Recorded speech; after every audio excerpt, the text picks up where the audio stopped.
Good early afternoon. We are live. We're live a little later than usual. It's 12:30 instead of 12:15. And the reason we're a little later than usual is we've been having so much fun that we couldn't stop it in time. But we're here now, live. If you're joining us for the first time, I'm Andy Andrews. I'm your host. You have landed on the Blue Plate Special. It's a hodgepodge, a mishmash, a plate of shenanigans. We rarely know what's going to happen, but we have a good time. We're broadcasting live from the financial district of Orange Beach, Alabama, in one of the skyscrapers in town, probably the highest building in town. We're on the second floor of the wharf. And the wharf, by the way, is a beautiful shopping area. Sand Dollar Shoes is our cornerstone down here. We have the Marlin statues here to the north of us. And of course, this is home of the world famous escalator statues. Now, you look at the Marlins and you're not going to, you're going to see stainless steel Marlins coming out of concrete, and you're not going to go, oh, that's a real I mean, you're not, okay? But the escalator statues, these look real. They're life-sized. They look real. And so when you visit us, definitely have your picture taken on the escalator statues and post it online. Tell everybody where you've been. We have a guest today, Becky Audenberry, Dina Kilpatrick, Marcy Crosser-Taylor from warm and sunny Pasco, Washington. Going to be 82 degrees today. Wow. Judith DeWitt, yes, we are on. Sandy Atkins from El Salvador. I wonder how hot it is in El Salvador. Joe Giles, howdy from Mississippi, another foreign country. Mississippi. John Mason Smith, hello from Livingston, Texas. You are eclipse bound from Florida. Really? You're traveling to see the eclipse. Martin Simmons, great time with the three of us at Floribama. Floyd the barber says, hey to Floyd. Michael Perry is with us today, and we were last night at the Floribama. By the way, welcome, Michael Perry. Happy to be here. Yeah. I'm chuckling because I'm from northern Wisconsin, where we the cold doesn't touch us. But when I'm in air conditioning, you all are running around here in your t-shirts, and I'm cold, so I got to get my thermostat adjusted. Well, I must admit, some of the other guys that work here, they wear jackets too. Okay. It's like being on David Letterman. Same thing. He kept his studio very, very cold, and so I just assume all great talk show hosts do. Right. Yeah. Well, I don't know about that, but you could hang beef in here. Yeah, I know, but I don't want people to get bored. I don't want people to go to sleep on me. So say if I'm doing a show or a speech or something somewhere, I want it cold. Yeah. I don't want to look out and see people going. Especially that after dinner's talk. Right. Yeah. Oh my gosh. But you fit right in. Sonia the other day had like an electric blanket around her.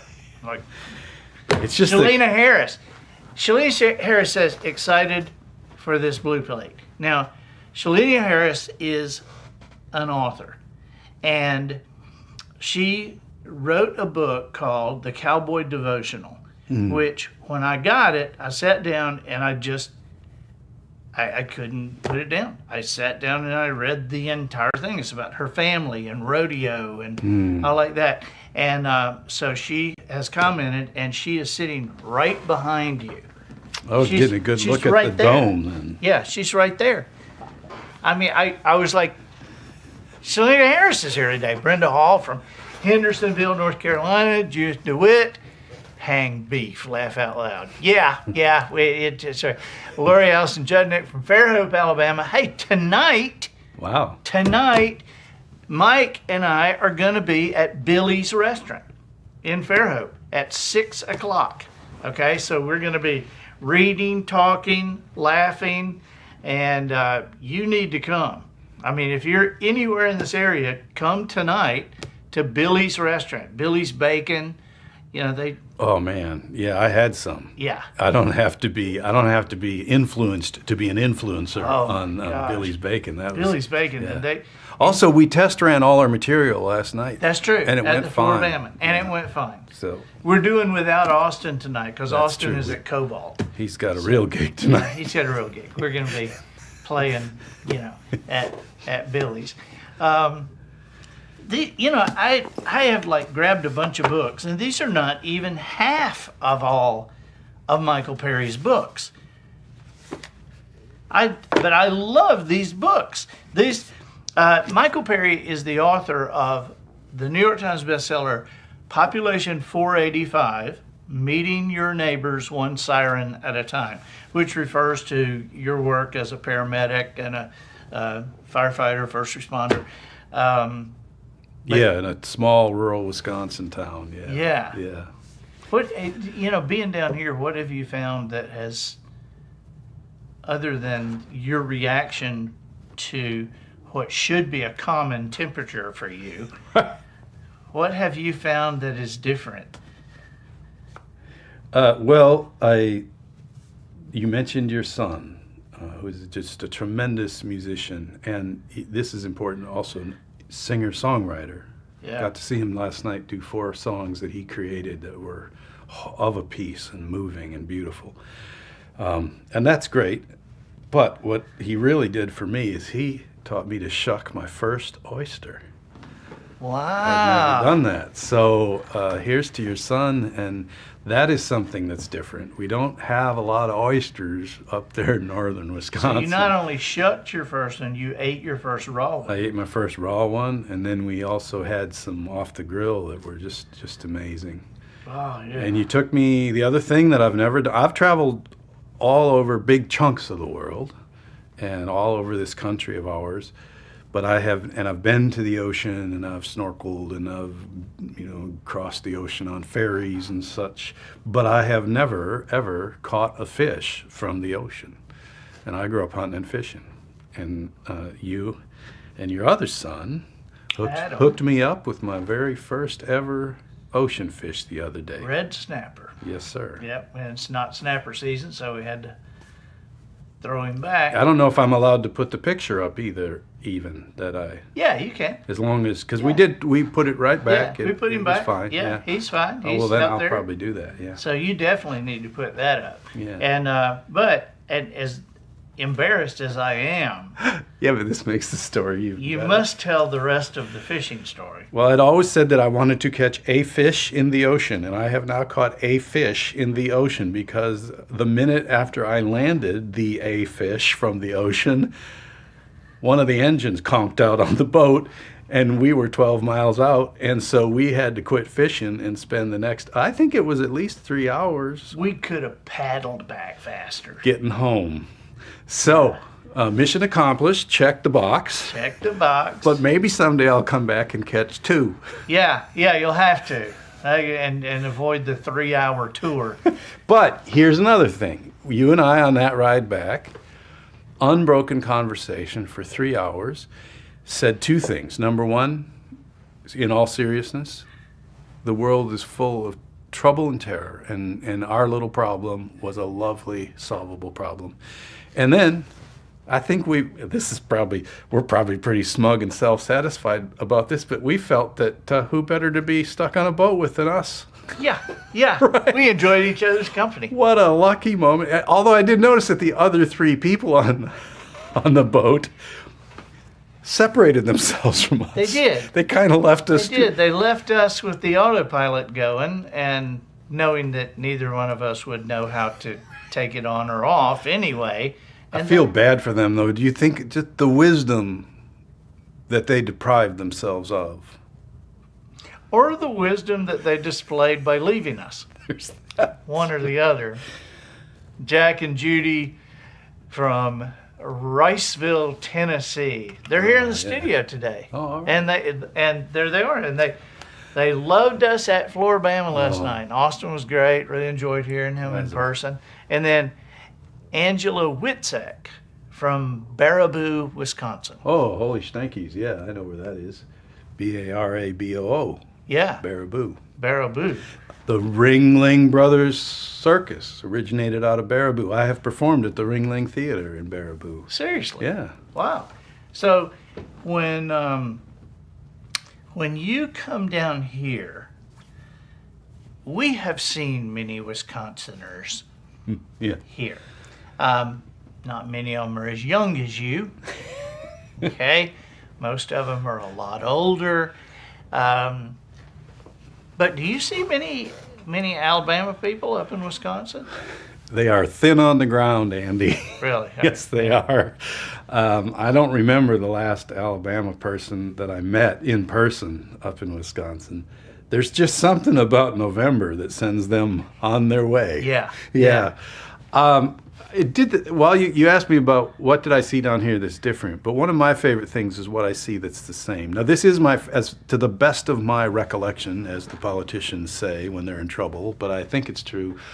I do not remember ever being to Alabama. I did some book touring in Mississippi, so I know I've been down and I've That's in just Texas. Alabama with bad roads. Yeah, and I've been to Florida, so I kind of, I've gotten super close. But one of my favorite stories about things are different and things are the same. Last night at Floribama, I told the story of my friend Bob, the One-Eyed Beagle. Oh yeah, and He's the one-eyed butcher.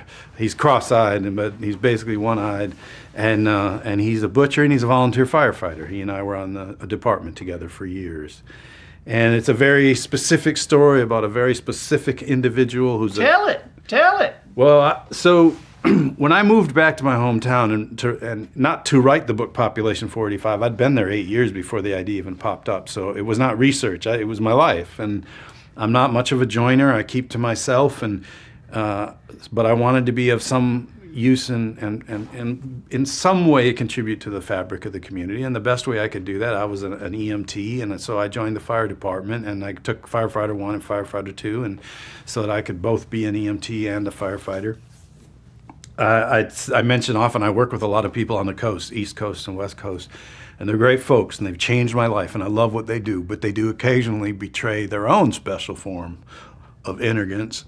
And so they'll find out I'm still on the local fire department, got the hat right here, and I make very few calls. I don't want this to turn into something, I'm a hero. I was like, no, if I'm home and I'm available, I'll make 5 or 6 calls a year maybe. But I'm still active, and they'll hear about that, and they'll say, oh, you must be very brave and noble. And I was go, not especially. And then I explained to them that when you're from, and I didn't do this line last night, but I said, when you're from a town like I am, when it comes to the volunteer fire department, I got the 2 things they're looking for: a pulse and a valid driver's license. Plus, I'm home a lot during the day. Yeah. And then the other thing that I tell them is that when I moved back to New Auburn, my 2 brothers and my mom were already on the fire department. So it was more a peer pressure situation than a noble situation. Right. But anyways, the biggest event of the year in New Auburn is a thing called Jamboree Days. And it's basically consists of a 5-minute parade and a softball tournament. And the softball tournament is a fundraiser for the local park. And as members of the volunteer fire department, we're expected to help run the softball tournament. Now, when I moved back to New Auburn, I'd been away for 12 years. And the short version of that story is I just wasn't sure if I was going to fit in, or if I would relate, or if I would recognize this culture anymore. And so I was being kind of cautious and just looking for signs to tell me whether this was the place I remembered or not. And so I get sent down to the park because the softball tournament had become very popular, and there's only one softball field and no lights. So you have to start playing softball in order to get everybody through the tournament bracket. You got to start playing softball at 8 a.m. on Saturday morning. You play all day long until dark, and then you resume play at 8 a.m. on Sunday morning, and you play all day long until the tournament has been resolved. So on the second day of Jamboree Days, Sunday, the chief sends me down to the park to clean up the beer tent, which is right next to the softball field. And the beer tent is where we really raise all our money. You know? Sure. And we on the fire department run the beer tent as well. So he sends me down there to clean up the beer tent, get it ready for the day. He sends me down there with this old timer on the department, a guy named Bob the One-Eyed Beagle. I've known him since I was this tall. He is, there's no pretty way to put this, he is severely cross-eyed. And when I say severely, like that one eye is not just off, it's shot. If his good eyes looking due south, that other eyes looking due east. And when I describe him, sometimes people get uncomfortable. And I've even had people come up to me afterward and say, you know, it's very insensitive that you announce to everyone that your friend is cross-eyed. And I say to them, he's aware. Yeah, he knows. But, like, I'm not springing anything on it. He's checked it out in the mirror and everything, you know, from both angles. And plus, the other thing about him, and everybody in this room knows this guy, right? That eye is the least of his problems. He's got one eye, one kidney, and 2 ex-wives, both of whom work at the only gas station in town. So he's got to run 9 miles south to Bloomer every morning for gas, coffee, and chew, because they will not serve him there at the home place. So don't worry about his feelings when I talk about his eye, is what I'm saying. So me and the Beagle, we get down to the park. I'm still, you know, is this the place I remember? And we get down to the park. It's 8:30 a.m. on Sunday morning. The first softball game of the day is already underway. We're in the beer tent picking up paper plates and plastic cups and napkins, and this guy wanders into the beer tent and he says, "Could I get a beer?" And I said, well, you know, it is 8:30 a.m. on a Sunday morning, but Beagle, you've been on the department longer. You make the command decision. And the Beagle says, well, I guess there's no law against it. And so he goes around behind our little makeshift bar there, and he draws the guy a beer, and he sets it down. The guy hands his money over, and he puts both elbows on the plywood, and he raises that beer to his lips, and he's just about to take a pull at the foam when he hears the crack of the bat on the softball field adjacent, and he freezes. And then he looks, then he brings his lips back in line with the beer, which has not moved, and says, "A little early in the morning for softball." And he downs that beer, and I thought, at that moment, I thought, yes, I am back among my people. So, but to bring it back to your Alabama question, and, you know, what do I see that's different? What I love is what I see that's not different, which is I was in Jackson, Mississippi, signing copies of Population 485, in which the story of Bob the One-Eyed Beagle is told. And so here's my buddy. He's the total cheesehead from Wisconsin. I'm writing about a very specific individual. He's a one-eyed volunteer firefighting butcher. I'm signing books in Jackson, Mississippi. And there's a pattern, you know, you've done it 100 times. There's a line, and you're sitting down, and they hand you your book, and you start to sign it. And once you sort of know where you're at on the book, you can sign without looking at it. Then you make eye contact. You want to connect in that brief little time. You want the person to see in your eyes that it's meaningful to you, that they came today and that they bought your book. And so I start signing, but before I can sign, this guy, he pops that book down, and then these big gnarly hands plop down on either side of the book. And I sense that he has leaned in almost uncomfortably close to me. And so I start to raise my gaze, and the first thing I see is this satin jacket with a volunteer firefighter emblem on it. I raise my gaze a little more, and here's this face, and this guy's looking at me, and he is so cross-eyed. And it's like you can tell he's not just holding it, like that eye that's where it lives, right? Yeah. And then as soon as he sees me see his eyes, he goes in a deep Mississippi drawl that I can't do. He says, "And I'm a butcher." And it's like 1, 2, 3. And so what ever since that day, you know, people say, well, do people get your book? It's from Wisconsin. You know, do they get it in California? Do they get it? And I said, yeah, because the accents change and the number on the sign changes. It isn't always 485, but the people, the characters, they're the same. Last night you saw it when I go, you all know this guy. And everybody And did. they go, oh yeah. And you'll actually, like when I'm speaking in a place that's well lit, which is no fun. But if I'm speaking in places well lit, I'll go, you know this guy, and you'll actually see people go, oh, like Eugene, right, or whatever. Yeah. Yeah. Oh, So I think it's for me, and of course, even and maybe especially in this time, you're just so hungry to see our commonalities, and that's what I loved that guy just saying, "And I'm a butcher." Bob Woodall. Hey, from Dothan, Alabama. Bob Woodall. Bob is one of my best buddies. Dothan, yeah. Peggy Q. McDuffie. Oh, I wish you were at the beach to see this in person too. Betty Ayers, fantastic interview, enjoying it from Troy. So Bob, I'm glad you're here too. Becky Ottenberry. Hey, and the people in studio today, just remember we have Michael's books out here, and we might work a deal with Michael to maybe offer his books in another way at some point. So, but if you can't get to Billy's tonight, but you definitely need to go on sneezingcow.com. That's sneezingcow.com. This is Michael's website. Chris Gold from the Detroit area. oh yeah. So, where did Sneezing Cow? Where did you land on this for your website? You know, you as a writer, as an author, you know that you hope that you'll write a line someday that is timeless, that it's ageless. Sure. Me too. Unfortunately, the line that I wrote, well, fortunately as it turns out, but the line that I wrote, you know, I envision you there in yonder hopeful pastures of heaven or whatever. Well, no, I wrote, never stand behind a sneezing cow. And I shouldn't have to explain that to you, even if you didn't grow up on a dairy farm in Wisconsin. But basically, if you don't get the picture, it is a situation involving several of the properties of physics, including contents under pressure, ballistics, and the path of least resistance.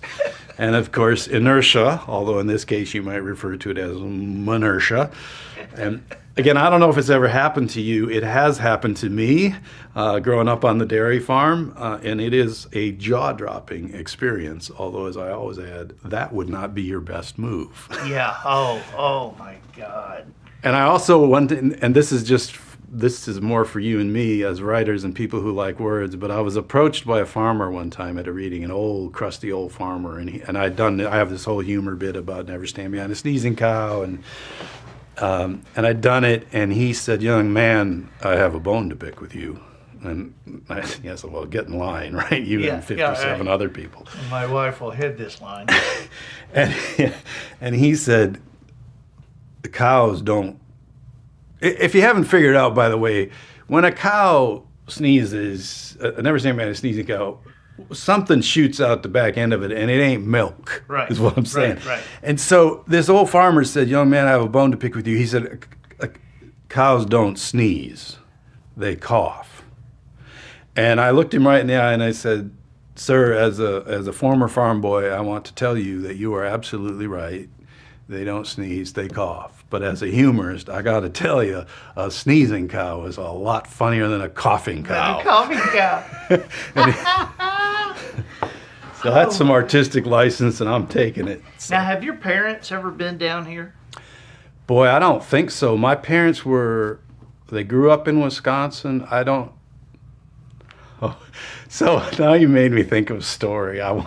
You got to give me the sign when it's time to shut this thing down, because I'll roll. We're fine. So I was raised in a very, very strict religious situation, loving, kind, and gentle. Just every time I get interviewed, I say that, you know, I could never live up to my parents, but I never stopped trying to be them. But one of the things about my mom never ever said anything off color. No double entendres, nothing. Now, she was very open about the facts of life. Like, unlike in some religious situations, it gets repressed. We don't talk about that. At a very young age, she was like, "You need to know the deal." And you live on a farm, and this is what The deal is animals are happening doing. every day. Yeah. There's a man who rolls up in the pickup that we called in those days the breeder man. By the time he leaves, if you haven't figured it out. So, but anyways, my mom never ever said anything uncomfortable, and this will actually, believe it or not, get back to the idea of travel.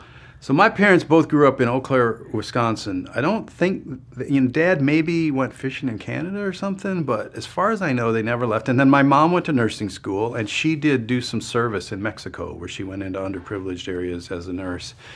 But I'm pretty sure they'd never left. And then when they got out of college, it was right around it was the early 60s, and they joined the Peace Corps. And they were to be sent to, I think it was Malaysia, for their service. But the first few weeks of their Peace Corps training took place in Illinois. And I remember this because we had no TV, no movies, nothing like that. But Mom and Dad took slides. Remember slides? Oh, yeah. And one of the high point, and to this day, Carousel projector, the Kodak, and and the slides would get bent, so Dad had to use the popsicle stick to jam Yeah. them down in Yeah, there, yeah. right?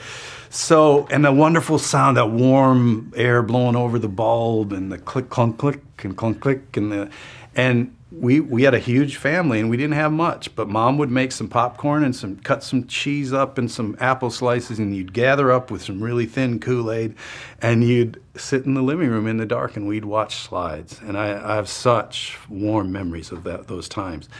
But they would show us slides of their Peace Corps training, and the first 3 weeks were in Illinois.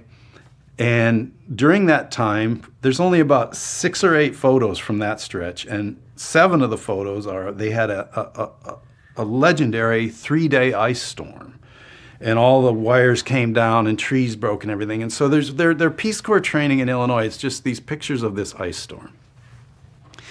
You then transition to the rest of their training took place in Hawaii. So all of a sudden you have these amazing photos, especially if you're a farm kid in Wisconsin. You're looking where Mom and Dad were in Hawaii, and there's gorgeous flowers and lava flows and sugarcane fields and all this exotic stuff. Well, they finished their Peace Corps training, and they were literally about to be shipped out. I popped up. Oh, wow. Mom came up pregnant with me. Now, just because she's not here and she'd want me to say so, do them all legal, well within the math. Sure, That would be very important to her. But there I was. Well, they said you can't go. They sent him back home. So my dad went and started working in the paper mills, and my mom was a nurse, and everything started to unfold from there. Well, growing up on the farm in rural Wisconsin, Hawaii was this mysterious, heavenly nirvana place, and the only way we ever knew about it was either Time Life books or farm tours. The old farmers that were kind of retired, they'd go on the Farm Journal tour, and they all got the same Naugahyde carry-all, right, with the logo on it, and they'd pack them up and they'd haul them off to Hawaii, and then they'd all come back all sunburned and bragging about Hawaii. So it was kind of where I came from, a status symbol if you had ever been to Hawaii. So whenever the subject would come up, they'd say, well, have you ever been to Hawaii? And I'd say, well, as a matter of fact, I have. I got my start there. And told this story for years, right? One day, my mother, who never says anything off color, we're at a family get-together. And somehow the subject of Hawaii comes up. And my mom has a habit, when she's uncomfortable, she'll pat her thighs. Just a nervous habit. And my brother and I inherited it, which means we'll never be dentists or work in espionage. Right. So we're at this family get-together. The subject of Hawaii comes up. I trot out my well-polished, oh yeah, well, I got my start there. Har, har, har. Everybody has a nice chuckle. I go to the kitchen to get something. I walk up this house has a hallway to the kitchen. My mom is standing in the hallway waiting for me. She's patting her thighs. So I know she's uncomfortable. She says to me, with her hair up in a bun and her church dress on, I know you like to tell that story about you being conceived in Hawaii, but it's not true. She says, I'm pretty sure it was during a 3-day ice storm in Illinois. I just about fell over. I said, Mother. Oh, my gosh. So I was conceived in Illinois, but I made it back over the border in time to be a Packers fan. And man, am I glad. Wow. Yeah, so I was born in Wisconsin, lived there all my life. So my folks didn't travel much. My dad worked in Wyoming on a ranch when he was probably about a sophomore, junior. No, he was probably just out of college or in college. And that's how I wound up in Wyoming eventually, too, because he'd always tell stories about this ranch he'd worked on. Sure. And when I was 16, I had a little sister who was terminally ill, and Dad had to sell the cows to take care of her 24/7. And so she died, and you don't just jump right back into milking. You got to bring some more heifers on and stuff. And so for the first time in his life, he had no twice-a-day milking chores. And also reflecting now as a parent, as an adult, I think he needed to go. I'm getting choked up thinking about it. So he had always told me these fascinating stories about Wyoming. And he said, why don't I take you to Wyoming? We'll drive to Wyoming and I'll show you that ranch. And I was a good kid. I worked hard on the farm and stuff, but I was knuckleheaded, and I'd hit an age where we were starting to bump heads a little bit. And So he takes me out to the ranch in Wyoming, and it's wonderful, and it's everything I hoped. And he's showing me where he worked in the cabin he stayed in and where they cut hay. And the last night, we got to drive home to Wisconsin the next day, and we're sitting with the man who would become my boss and his father, who was my father's boss. And the boss says, we're short hands for the hay crew this year. We need someone to run a hay swather, and you grew up running farm equipment. He said, do you think you could do that for us? And I just right away looked at my dad because I knew he needed my help on the farm. I couldn't imagine that I could just stay. And so I looked at him, and he said, well, we'll talk about it tonight. And so that night we went upstairs and talked it over, and finally my dad said, well, I think it's a good opportunity for you, and so we can manage, and you should take. So I ended up working there for 5 years. Easily 20 years pass. One night we're at a family get-together again, and we're swapping stories, and we start talking about Wyoming. And all of a sudden, I looked at my dad, and I said, you knew before we left the farm that you were going to leave me out there, didn't you? And he just got the cutest little grin. Wow. There was nothing, it wasn't bad, right. But I had hit an age where I was getting a little smarter than him. He had my two brothers that were at least, if not more capable than me. But also, it wasn't just I'm sick of the kid. It was like, it's time. It's time for you. And boy, even though I wound up doing something completely different, the Wyoming years were deeply formative for me. Yeah. But I just loved the idea that it took me 20 years to realize you'd talked to them boys before you even left Wisconsin, hadn't you? Wow. Yeah. Wow. Hey, Dr. Barb is with us. All right. Dr. Barbara Mbiesa with itam.org. Oh, sure. Dr. Barb, we just did just recorded a podcast. Was it the first one or the second one? Second one. So it's a couple of months down the road, and itam.org sponsor that. But Dr. Barb, here's your speaker for your next big convention. Alrighty, yeah. So, Let it rip. Oh my gosh. So, Michael, I just, I am in awe of your productivity. You are obviously consistent with your writing. I've watched that just since you've been here. You've taken moments, and one thing that I didn't say to you when you said you were telling me the other day about a coffee shop that you wrote in for a long time. I thought when you said that, I thought, well, Michael doesn't have ADD. Because I see people writing in coffee shops, but I can't. I mean, I used to try to write here, Yeah. because I like this. I think this is interesting. It's comfortable to me, but people walk by out there. Mm-hmm. So I think I have your answer, though, because I think I do. If I was a younger person, I'd have been diagnosed. And the reason I say that is I have a daughter who struggled mightily with, and we've talked about Sure. this, she struggled mightily with dyslexia, with dysgraphia, and then she was diagnosed with ADHD or ADD. And not, she's the super well-behaved kid, quiet. It just was watching her try to do math equations and everything flipping and jumping, and it was heartbreaking. But what I'll never forget is my wife and I had probably been married 6-8 years by the time we actually took her in, and she went through all the testing and got an actual diagnosis.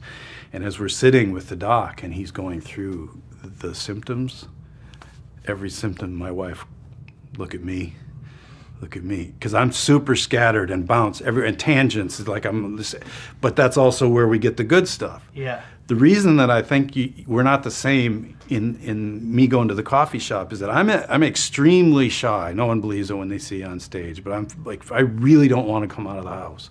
And I'm very uncomfortable if you come up to me in the grocery store and want to talk to me.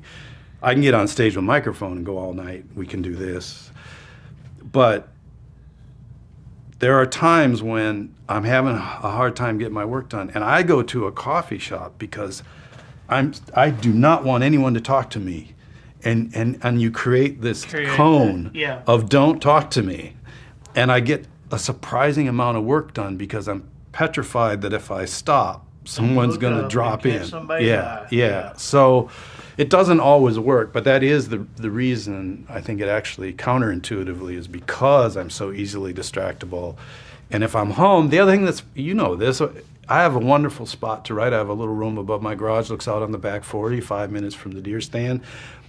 But also what you do see up there is, oh, I was going to get that rain gutter down. Oh, I should go. And if you're finding a way to procrastinate, home is full of those. Oh, yeah. And as Oh, yeah. productive as we both have been, I think we also know about procrastination. It takes different forms. It isn't always just Right. not doing your work. It's sometimes Yeah. doing a whole bunch of other work so you The don't only have to time do you that. really work. want to clean your office is when you should be writing stuff. Yeah. All the But, clo- we had the same.